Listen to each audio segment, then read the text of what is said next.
everyone, and welcome to another episode of Standing 8. I'm Paul Fitzgerald, and I'm joined by my co-host, three-time world champion boxing Hall of Famer Jeff Fennick.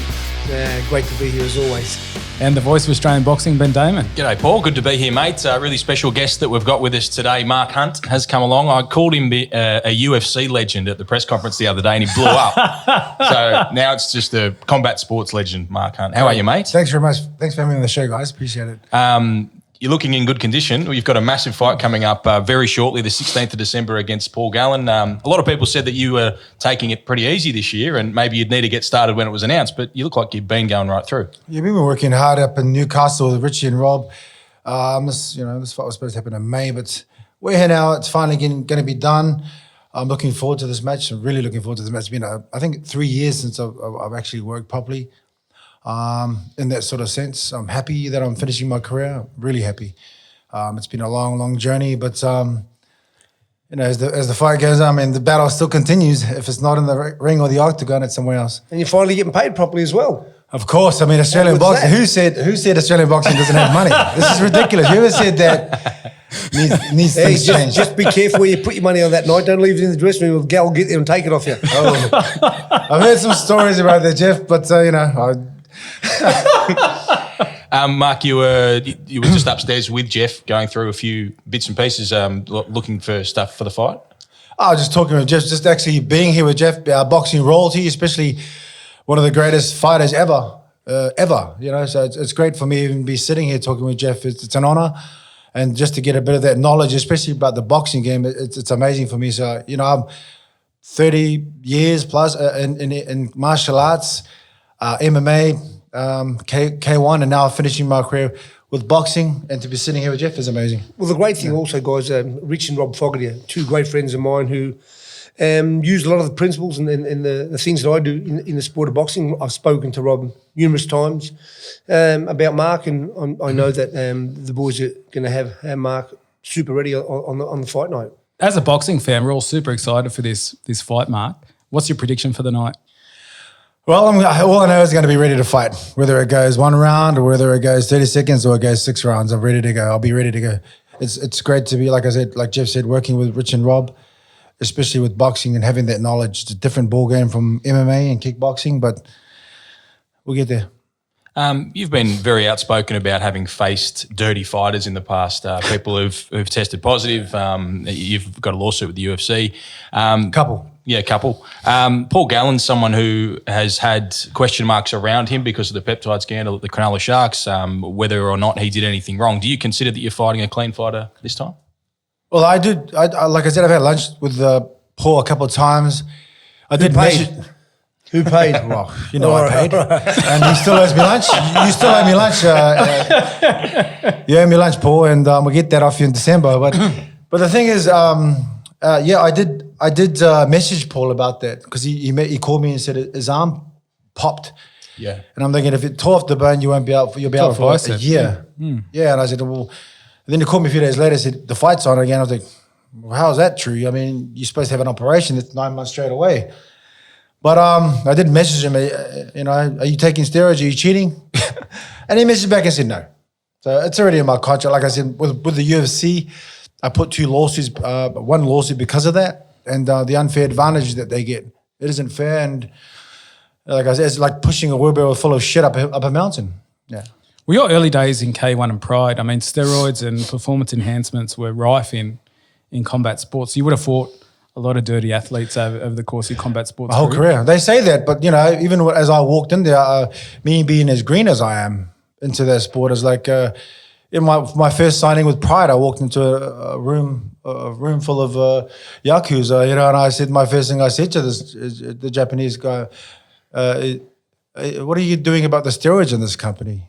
And they all just started laughing at me like I'm crazy. And I said, this friggin' freshie coming here with his jandals and thongs and just asking these questions, and they're like, this guy's crazy. Yeah, I'm crazy. The amazing thing was Mark Kerr, who was the superstar of Pride and K1 back in the days. He was a massive drug cheat. Yeah, his doctor showed that. Yeah. But the thing is, with those companies, they didn't say that they are the most cleanest, honest companies. They didn't say like the UFC says, oh, we've got the best testing policies. We've got all the you get caught here. We punish you guys. Pride, all these companies didn't say that. They said, do you want to fight? And I said, yes. Understand. They didn't say like UFC said, we are the top in the world of the clean athletes and we'll punish anyone, which is not true. Totally false. Was the Brock Lesnar experience the low point for you? It was like the straw on the camel's back. He was like the fifth in a row that had been caught. The other two, Josh Barnett, they asked me to fight this guy, and I said, until you put a clause in his contract, I won't do it. And then 2 days later, he popped. I was laughing. And then the next guy they told me to fight was a guy named Alistair Overeem. And I said, can I have the clause in the contract? And they said, no, but not only did they say that, they said, you're going to have no job if you don't do this fight. So that you just forced me to fight. Like Dana says, we don't force people to fight. Yes, you do. But with the Brock Lesnar fight, they tested him 11 days out from the fight and he'd already tested positive, but they just sort of kept that under wraps, didn't they? There's a lot of things people don't understand and know, but it's going to come out with this court case. I'm just, like I said, I've fought my whole career at an unfair advantage, and I'm just trying to make it better for our boys and girls coming through. That's all. Just filling up those holes that they don't have to fall in. Where are the court cases up to? Like, what's the situation at the moment? Well, now that Trump's out, we've got a chance. But that's a really important thing, isn't it? Like a lot of people celebrating today because Joe Biden is the president-elect, which is fantastic news for a lot of people. But it's also good news for you because he could have stood in the way potentially of this. He would have stood in the way with the Ali Act on my personal lawsuit also, but. He's a great friend of Dana White. I know he's your friend. No, but he's a great friend of Dana White's. I mean, you do things for friends, You do that, yeah. I'm just trying to fight the good fight and get a fair, even playing field. You know what I mean? You're just being honest. You're being real. And I mean, I commend you for it. The Brock Lesnar experience. There wasn't a public weigh-in, was there? Is that? There's a lot of shonky things that happened with that. Him being even weighed in public, they didn't allow. Yeah. Why there was no way he was the same weight. They said he was like 500 grams heavier than me. The dude was like 3 times my size. He was just coming back from WWE. Yeah, it was massive. You see him? He was huge. Yeah, so you never saw him on a scale? Did he even make it on a scale? No, he was like 3 times my size. He was all muscle too, I mean, shucks. Big man. And I fought a lot of big guys, but that guy was, even at the weight, I was like, damn, Dana, look at this guy. It made me feel like a child. His strength was just enormous. And so what were your personal dealings with Dana White after that like? I went backwards. I mean, Dana's a businessman and he cares only about money. He doesn't give a fuck about the fighters or anyone. That's just business. But, you can't keep screwing everyone for 20 years and get away with it. You can't stand at everyone's faces and get away with it because one day someone's, like a phoenix, will rise up and you'll get fixed up. You'll get sorted out for that. What would your advice be to combat sports people coming through in the wake of what you've been through? We're trying our best to make things fair. Yeah. So if you become the world's best like Jeff and that, you don't have to worry about those sort of jazz. You can make it to the top and these MMA fighters can get the proper amount of money they're supposed to get. Right now the difference is boxing is they're getting paid well, properly, how they should be. Getting 50% of the revenue with the Ali Act. With MMA, these guys they're sharing 60% of the revenue. When you asked me earlier what that 16% is, we don't know because they won't tell you. You know why? Yeah, of course. They don't want you to know. Yeah. Yes, correct. Why would they?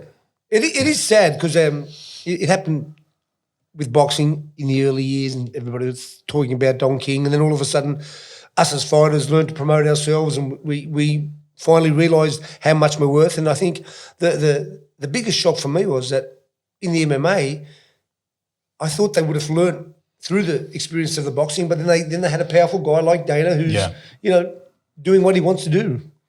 Do you reckon you fought dirty fighters? I couldn't tell you. I've never had a drug. I've never done a drug. I wouldn't know what they look like. But you never had an experience where you thought, "Oh, this is fishy." No. Because I'm pretty blessed. I totally dominated all my fighters. But no, I've never thought about that stuff, And then you see what happened to Mark, and you see what's happening in sport today, and then you think of Lance Armstrong and all those things, and you think, wow, man. It's not just our sport; it's every sport. Well, every sport. Yeah, but like I said, for me, it was just so naive. I just thought I'd train backside off. I ate properly, and I went and fought. So I never really ever thought about that, Is the other issue for you, Mark, that you think that this will have damaged your health? Like this is caused damage to potentially your brain and to you as a person fighting against these guys? I don't think I know, to be honest. It doesn't just damage me, it damages my kids' opportunities, everyone with me. Just like every fighter, every sportsman in history. If you're talking about Lance Armstrong, look at that. You know, Ben, it's a great question what you just asked, but you don't know the ramifications.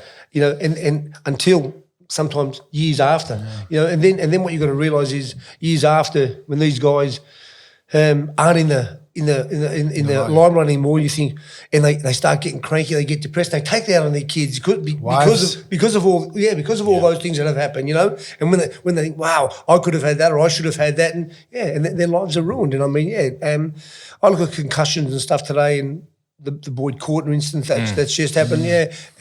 What we've got to learn today is that the health and safety of your fighter, of your football player, is more important than winning. And you know, is there a price? Yeah, I say one thing now. This is what I say to whoever the coach may be. Me, put your son in that position. Would you want him looked after? Of course, I want my son looked after, and that's how I've got to think of it.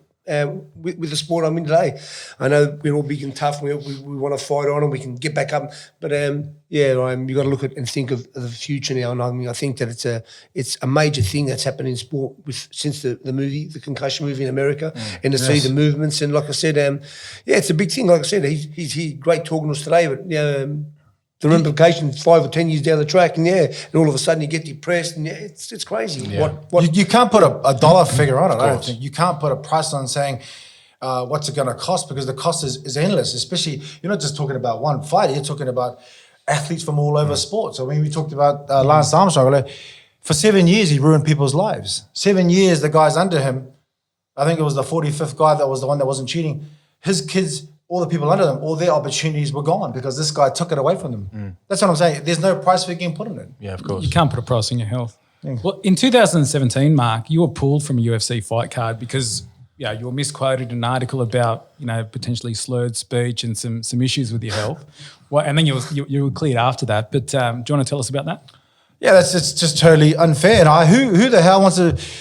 Some days you have a long day of training, hard day of work or something. I mean, who the fuck wants to remember anything? Like yesterday or tomorrow, I said, I'm tired. I don't want to talk about it. Yeah. I was doing an interview, like I was just saying, sometimes I don't remember shit because I don't want to.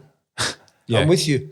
I'm with you. It's hard to be a fighter in any sport. I mean, as a sporting because the life of a fighter is affliction. It's hard work and training every day, busting your ass, breaking the wall. It's not easy. And not many people can do it, as you know, Jeff. I mean, not many people can get to that level and stay there and be the best in the world at it. Yeah. But in our sport, what I'm fighting for is to be able to be paid properly. Yeah. Yeah, you're fighting for equality, brother. Equality. And I don't blame you, because, like I said, it happened in boxing for a long time. Like I said, they used to say Don King robbed people. But the thing with Don King, and he says, I've made more millionaires than anybody. But what they don't realise is that it's all about getting good management, getting good people behind you, and saying, listen, if there's this much water, why should you have that and I have the top? It should be shared, and the people who are taking the punishment and got to live with that punishment later on in their life, they should be looked after. Correct. Mark, yours is a fairly traditional combat sports story. You had a pretty tough childhood, South Auckland and other places. Can you want to tell us about what it was like growing up as a young Mark Hunt? To be honest, I'm originally from New Zealand, but I don't want to speak about it. There's a book out. I've got a book out called Born to Fight. Yep. You can go and read all about me. I don't want to, I've already aired enough of my garbage out online for people to see, but you can go and buy the book Born to Fight. I started fighting, I got noticed outside a nightclub fighting with some guys, and that's how I got my first, 4 days later I was punching on in a Muay Thai fight in the same nightclub. And my first trainer was Sam Masters. And then... what happened outside the nightclub? Like what actually took place? Because it's a story that sort of gets glossed over a lot, but what actually happened? Anyway, so I've been talking about this shit. People talking about Paul Gallen and his $2 coin thing. I'm seriously going to laugh at me, my shit. Jeez. Anyway, long story.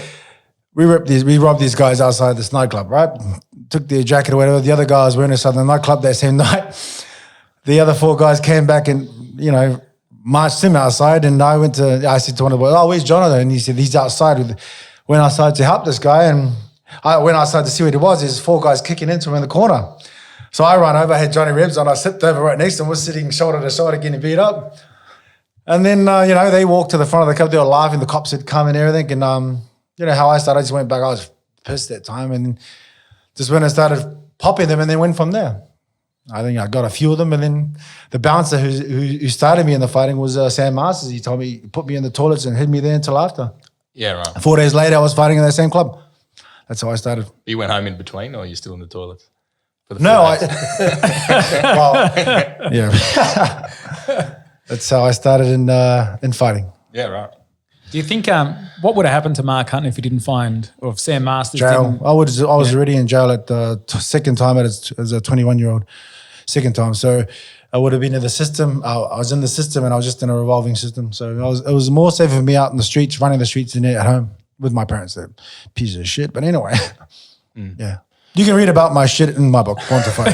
We will. You played quite a bit of footy as well. I think, did you play with David Tour at a point? Were you in the same footy team as David Tour? Correct. Were there any Blues in that team? Oh, I don't think anyone would fuck with David as well. I don't think anyone's fucking around with David. And he would have knocked the fucker out. Yeah, that's what I mean. It was good, yeah. He spent that 1 year with us playing rugby league. Yeah. I think it was the 18s or something. Okay. He was a big name around the streets anyway. So yeah. You played with a lot of those, like a lot of the Warriors players, Ruben Wiki and people like that. That's one of my favorite players, Ruben Wiki. Yeah. Wow. He was one of the best. He's one of the best. Yeah. He made Canberra. I thought, man. Every game, 200%. Yeah. Every game. Yeah. So did you want to pursue rugby league? I wanted to be a footy player. I just didn't cut it. I got out of jail and they said, why is this even guy getting a chance at the Auckland team? So, I mean, I was pretty good. I was 95 kilos. I had abs. I could run an indoor track, 11.3. So I was pretty good. I was pretty good footy player. I just didn't make it. Wasn't good enough. So I think God had other plans for my account, and that was fighting. What do you think's made you so successful, Mark, over the years? My determination, my will of survival. I think being a good survivor as a kid, being homeless at 8, and survival. I'm a great survivor. Yeah. That's what fighting's about. 100%. Yeah. You've done a lot of combat sports. What's the highlight of everything that you've achieved so far? There's no highlight for me. I didn't even want to be a fighter. The highlight for me is actually being able to try and get a fair go for everyone else coming through, the boys and our boys and girls coming through. That's what's my highlight, is fighting these grubs that have been holding people down for such a long time. These guys need to be punished for that. And how they punish these kind of guys is taking their money. What's amazing, Mark, is you're a superstar in K1, a superstar in Pride. You fought and beat some of the best, Mirko Krokop, Wanderlei Silva, but people didn't really know who you were until you joined the UFC organisation in 2010. But, in other parts of the world, you're an absolute megastar. Why do you think that's the case? That was actually good for me. I was in K1. I'd come back home and I'd put out a fag and I'd start smoking, walking out the airport. I didn't give a shit. To be honest, I wasn't even a proper training person. Like I said, fighting for me was about survival, and that's it. I'm a great survivor, and being a part of the elite in different areas at that time was good. Coming back here home to Australia and not getting recognised was good in some sense. I was still gambling and smoking. You were blessed. Are you smoking now? No, I stopped when I had to make a choice between K1 and MMA. Right. I had to stop. It was 2003, I think it was. I said, fuck, you either give up that partying shit or you fucking... Because MMA, you couldn't cut it like that. Yeah. I certainly wouldn't be able to cut it in boxing. I already knew that. Yeah. So, Mark, you've been born with this amazing power. Do you work on it, or it was just natural? I think I was born with sheer willpower and trying to, like I said, surviving and being the best at being able to cope with affliction. I don't know where the power came from. I think, like I said, God's given me the ability to absorb punishment and give it. Uh-huh. And I don't know about, I think you have to work at everything, to be honest. Shucks, a fit fighter becomes strong and everything, but, it's taken me a long time to realize that, even at 46 years of age, I feel I'm just still as young and coming to this sport, and I think I've got a lot to offer. I think a lot of these top guys don't even realize how good I am. Well, we're going to have the opportunity to see, and the work you've been doing with Rich and Rob. Yeah. What have they done for you think? The boxing game is different. MMA, you can lose so many different ways. There's so many ways out. With MMA, with boxing, there's probably 4 ways out. You knock that TKO, the ref stopping, or the towel being thrown. And it's a game of fitness, a game of a strong mind and a good eye. That's the way I feel. And I've only had 2 boxing fights. Yeah. I've had to change a lot of my the way I do with boxing, with sparring. You just can't go crazy.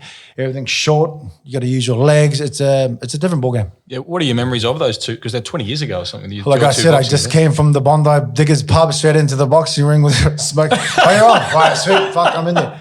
And it showed. I lost my first boxing fight against the Digger Wyborn. Barry Ref was the promoter. Remember Barry Ref? Of course I remember Barry. And, the second fight, the Englishman broke his hand on my head in Central Coast. And that was my boxing experience. Yeah. The only other experience was watching guys like Jeff, Mike Tyson, who's one of my favorite fighters ever. And David Tor, Lennox Lewis, all the Holyfield, all the greats of boxing. It's what got me interested in this. Yeah. So you were a boxing fan? Oh, huge boxing. I love Mike Tyson. He's like, yeah. For me, he's like this man. When I met him once, I was like, bro, this guy's... Oh, he'd love you too. I'll never forget when I took Adam Watt over the fight. Adam showed me the video. Yeah. So when I took Adam over, Mike knew everything about him. Yeah, Mike knew more about Adam Watt and the K1 and stuff than I did. Mike's into that stuff, so he would love you. He's the man, bro. He come from the streets and he conquered the world. It's amazing. Who's the toughest person you've fought? I have no idea. I didn't even want to class anyone as up there. I think all the fighters at the top end are very tough in any sport. I think to actually be at the top end and compete at that level you've got to be tough. You've got to just get through training to start with. Yeah. Have you watched much of Paul Gallen boxing? I actually went to support Paul down in Melbourne. I went to watch him fight against Barry Hall. It was a great fight. I loved it. Who did you think won the fight? I'm not going to say anything. I should have made a bet, though. I should have put a bet on. It was a draw. Hey, me and Phil had a good time. But yeah, you're famous for the walk-off knockout. Do you think that's what happens on 16th of December? I don't think so. I don't know what to say. I think it's going to be a hard fight. It's going to be a great fight, and I think both of us. I think the fans are going to get a good experience. Seeing a martial artist fight against ex-footy player. Turned box. He's got a better pro record than me, so I'm not taking anything away from Paul. He's a tough man. He'll be here. He'll be ready to bang. So I'm looking forward to it. 100%. Paul trains. I trained him a couple of times, and wow, yeah. Like when I trained him, Ben, I honestly believe that he had potential. You do things in there. He was doing really, really well. Works incredibly hard, doesn't he? Yeah, very hard. He does. Yeah. We were out there for the press conference the other day, Mark. It's a great looking venue, isn't it? It's going to be exciting. Yeah, awesome venue, great spot. I did ask, I said to Paul, you played here before? He goes, no. Because it's only 2 years old. The venue is only a couple of years old. So it's a crazy stadium. Great spot. I think the owner of it was there. He just missed out on playing there, but this will be fantastic with a big crowd, and we've got Tim Tszyu fighting as well, who has become a star. Bro, he is a star. He's an amazing boxer too. I watched him compete. He's a great boxer. He's going to be one of the side's best. Yes, he will be. He will be. Yeah, he will be. Getting better and better. We're all super excited for that fight night. I mean, it's Bankwest Stadium. It's the first time we've had a fight in Sydney in quite some time. Correct. It's been a long time, hasn't it, between major events? They've put some great fights on the night. They've got Paul Fleming fighting now. And Paul Fleming's fighting Bruno Turimo, which is a really good fight. Liam Wilson's fighting on the card. Yeah, there's some outstanding fights. And Dempsey McKean against Bowie Tupou, heavyweights as well. That's going to be a good one. Yeah. That's a cracker. Yeah, and then, of course, the big boys with Paul Gallen and Mark Hunt. What do you think happens in this fight, Jeff? I think the smartest guy will win, and I think that Mark's very, very blessed to have 2 great guys who care about him in his corner, the Fogarty brothers, and I know what they've been telling Mark to do. All Mark has to do, as far as I'm concerned, is do that, and I think that he'll be victorious. Look, I'm a huge Gallen fan, but I just think that the power of Mark, and if he uses it correctly, then I think that he'll win the fight by knockout. The conventional wisdom is that you're going to come out and try and blast him out, and that he's going to try and stick around for a couple of rounds and then outlast you. Is that a fair assumption from where you're coming from? That's not my assumption. That's everyone's assumption. Yeah. But that's not my thoughts. My thoughts as a fighter is different. I'm just going to get working and get my technique and everything up right. So I'm prepared to fight 6 rounds hard. So you're happy for the fight to go 6 rounds? You If think it goes 6 rounds, if it goes 30 seconds, to me, I'm just going to be working what I've been working with the Fogarty brothers. That's all that matters to me is my game plan. Yep. And I'm pretty sure, like I said, I've spoke to Rob a few times and I spoke to Mark today. And like I said, the fight can be a 50-50 fight, or it can be a very, for me, a one-sided fight if Mark does what the boys have been telling him. And I honestly believe that he will do that because I think he respects the guys who are in his corner. And I think that if he does that, he can make it an easy night. This guy to my right has amazing power, and I think that Paul hasn't really witnessed the power that he's going to see come December the 16th. Mark, what happens if you win this fight? If you knock out Paul Gallen in the first round, what are you going to have more boxing events? I love fighting. I'm just trying to compete while I still can. I'm 46 years of age. I've been running the gauntlet for 3 decades, 20 at the top. I want to finish my career happy. I wasn't happy with the UFC, how they treated me, how they stole my rest of my career from me. You know, that's why I'm fighting them in the law, in the courts. I'm not just walking my walk. I talk my shit too. And that's what I'm doing. I'm finishing my career. After this, I want to have 5 more fights, and then don't do nothing. Just probably train once a day and sit on the farm. So you want to have 5 more boxing fights after this? Well, just if it's boxing or MMA, it doesn't matter. Oh, okay. I don't think a lot of MMA companies want to touch me because I'm outspoken and trying to make things, fair for everyone coming through. It's hard to. I've talked to a lot of different companies, but I think the only legit guys are the No Limit guys that came through with Jay and Matty Rose, to be honest. Mm-hmm. Well, it looks like you'll be boxing then, mate. And it'd be great to have you in our sport. Because like I said, as long as you train and do what you're doing, at 46 with your power, mate, you try my best, man. Yeah, you can still do it, brother. Is there anyone that you would like to fight then at heavyweight in Australia or internationally? I'd fight anyone. Like I said, I'm a fighter at heart. I finished my career on my terms, not these guys' terms. And Mark Hunt and Lucas Brown sounds pretty exciting. 2 big hitters. I like Lucas. I mean, I started Lucas in the game. I didn't start him. I was gambling at a pub one time, and he was the manager or something, or security. He asked me if someone I knew where to train. I was like, go and see Jamie and Summer at Penrith. And then he started MMA. That's and then I was surprised, like years and years later, that they said that if I could fight Lucas Brown or Paul Gallen, I was like, hey man, who's looking after these guys? What the fuck's going on here? Yeah. Well, you're going to get much more money for fighting Paul Gallen than you will for fighting Lucas Brown, that's for sure. So, why is that? Lucas is one of the world champion here. I don't understand. What's the problem here? Yeah, Lucas has done great things and won a version of the world title, but unfortunately he hasn't been promoted heavily in Australia, so he hasn't become a big name himself in Australia. And very unfortunately, he had a very controversial positive drug test when he did win the world title, which sort of took the shine off it. It was hotly disputed, and it came down to some dodgy meat with traces of clenbuterol. But he got cleared of that. He got cleared, yeah. He got cleared, but it just took the momentum away, stopped him from becoming the star that he could have been. People want to get behind someone honest and hardworking, I'd say, but it is what it is. Like I said, I don't mind fighting with anyone, to be honest. Yeah. It's just I just want to finish my career on a happy note. And as a combat sports fan, I'm super excited for this fight coming up with yourself and Paul Gallen. Obviously, Gal, a legend in rugby league and a really tough guy coming up against yourself, a combat sports legend. I can't wait. Well, like, no disrespect to any of them, but Lucas Brown, they wouldn't have got what you or Gallen are getting for a fight. It's a big show. Gallen's a big deal, and you're getting that money because you're fighting Paul Gallen. I mean, so maybe I could say the same thing the other way around. No doubt. I mean, it sucks.